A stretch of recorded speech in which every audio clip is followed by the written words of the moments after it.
It's day 46. Hello. Today I'm weaving and I've incorporated some extra warp threads in. You can hear, if you can hear doggy claw prints on studio floor, that's because Willow from number 14 is visiting me today. Anyway, back to this.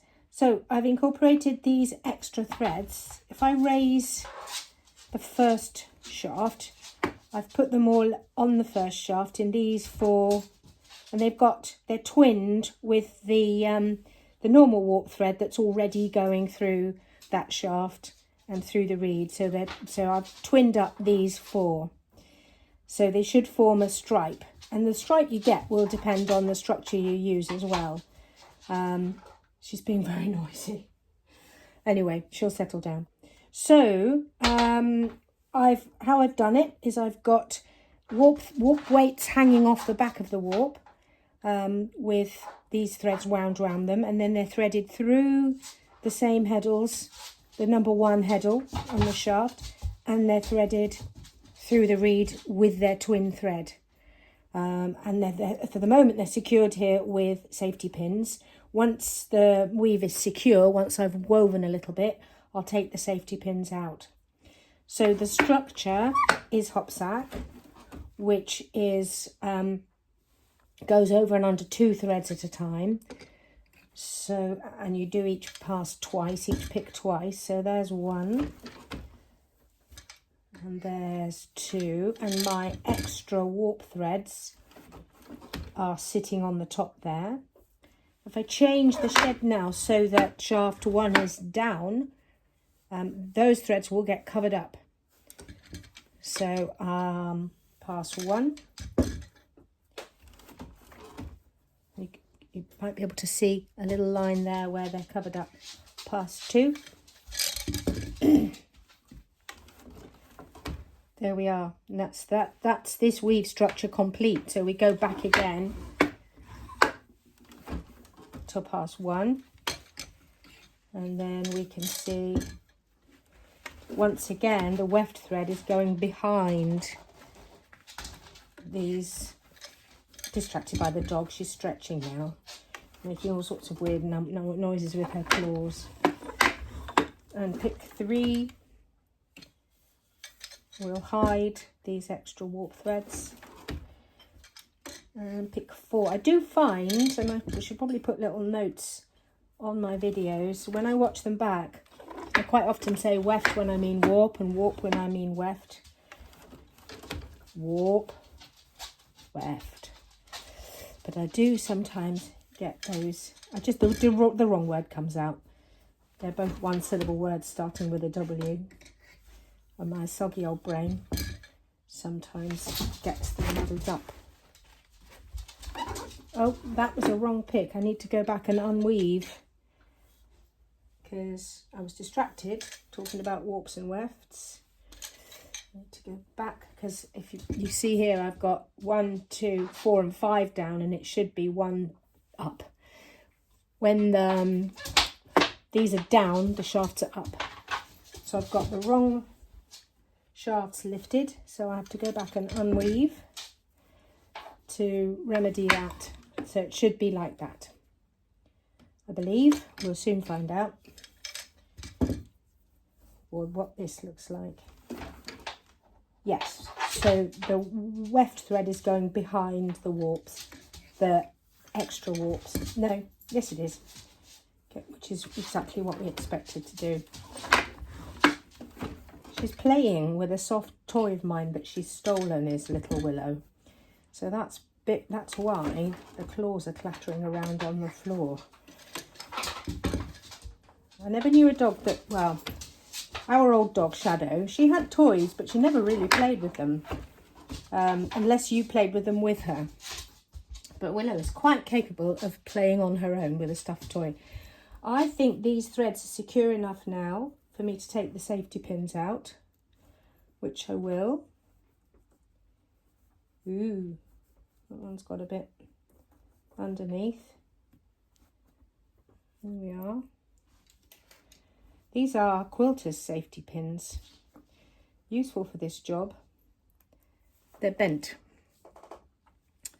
which makes it easy if you're trying to sandwich together the 3 layers of a quilt prior to stitching it together. If you've got a bend, it helps you scoop underneath. Right, so there we go. I'd already taken this one out because I'd introduced that one earlier. I will trim those ends off a bit later, I think. So I'm going to weave on a little bit more. Then I'm going to add some picks of different colours, these colours. See how that goes. We might end up with a sort of slight check effect here and there. Just to explain this black one here, I was going to add for all of this lovely green. However, when I went to get my warp weights, which are what these are hanging from off the back of the loom, one of them already had this black boucle yarn wrapped around it. So in the spirit of my project, my 100-day project, it's in the spirit in 2 ways to use that. One is that it's all about using up threads that are on bobbins. Just waiting for Willow to stop running around. And secondly, it's about letting the project develop and letting it go in directions that occur to me as we go through, rather than having a solid preset plan. So that's what's going on there. So I'll weave on a bit and then I'll bring you back in a little bit later on. I've woven on now up to here, and I'll show you what I've done before I wind the warp on to do some more weaving. I've incorporated some horizontal stripes by using these same yarns that I've used here in the vertical stripes in the weft. What I didn't really think about was the width of these stripes, because this is only 1 thread wide, whereas the stripes I've made are 2 threads wide, but that's okay. It's still a nice effect. The other thing I've done is I have trimmed off the knots because I felt that the threads were secure enough. So I will now wind this warp on a bit, and while I'm doing that, I'll think about what I'm going to do next. I've woven on some more, and now I've decided what I'm going to do next. I'm going to, one by one, cut out these extra warp threads. See, I said I would get them muddled up, so that they end a bit randomly and then carry on the weave. So we have a little cross in the middle, and because I'm pleased with how that's worked out, and I've kind of banked the idea in my little book of notes so that I can remember what I did if I wanted to do it again in the future. Before I do weave on a little bit, I just want to show you about these edges.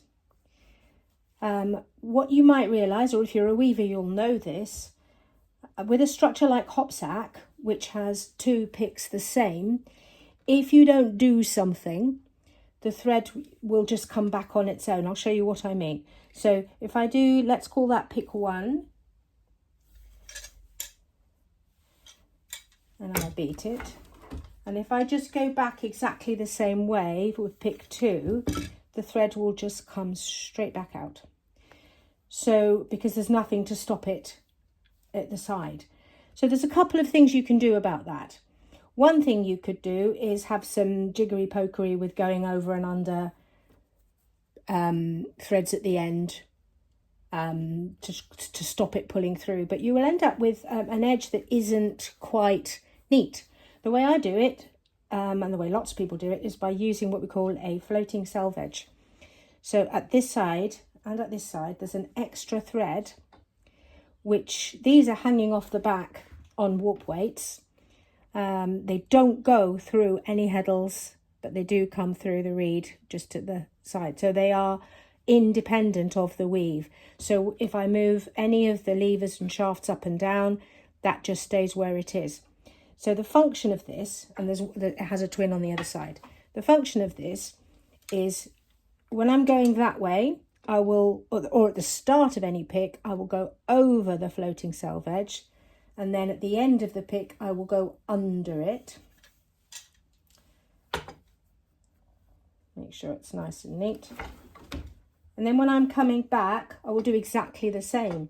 So I'll go over this one. Now this is the one I went under a minute ago. So effectively, this thread is going to stop the weft pulling back through. So I'm going to go over that yarn and under this one.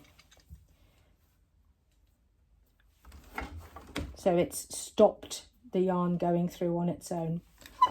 I'll do that again on the other pair of picks. So this side I'm going over, this side I'm going under the extra, or the floating selvedge, the extra warp thread.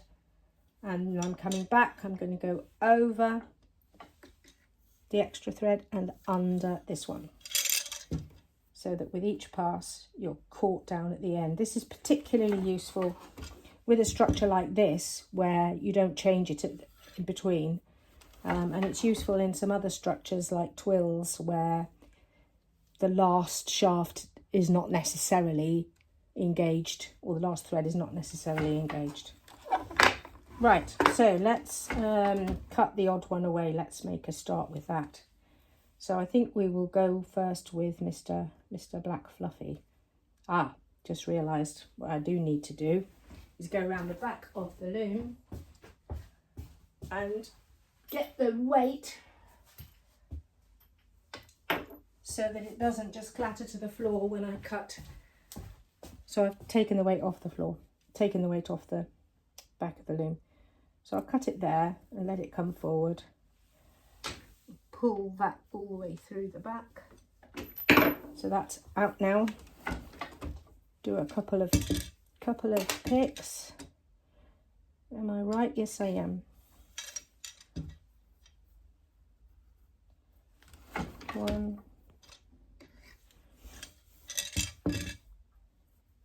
2, and a couple more. I quite like the idea of having these threads finishing at different heights, or different points in the cloth. This bobbin's about to run out. Right, let's cut. I'll tell you what, I'll bring another warp weight up. This next one over there. Must be fascinating watching me disappearing behind the loom all the time, especially since you can't see me. Cut that one, pull the thread back through, weave a couple more picks. Oh, I know what I was going to do. I was going to do some more stripes with the green, but never mind, that's all right. What I might do is put some more extra warps in and group them differently. Maybe put them on right next to each other so that they create a figure stripe. A couple more, which is all I'm going to get from this bobbin.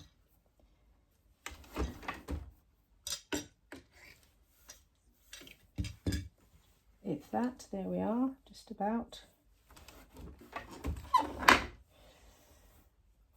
Right, so I'm going to finish off that job. I'm going to cut those out and I'm going to wind myself a new bobbin of that, and then I'm going to think about what happens next. But I think this might be it for day 46, but I'll weave on a bit so I finish this actual pattern at the end of this video. That's done.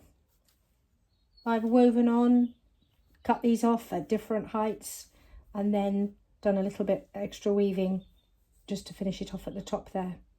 So that's done for today. Some of you may notice this is a big one. Yeah, I happen to have it there and threaded up and spooled up with the right yarn. It's much too big to handle really with this narrow warp, and it's heavy, but it's handy because I'm using up that yarn. So that's it for today. Thank you for watching.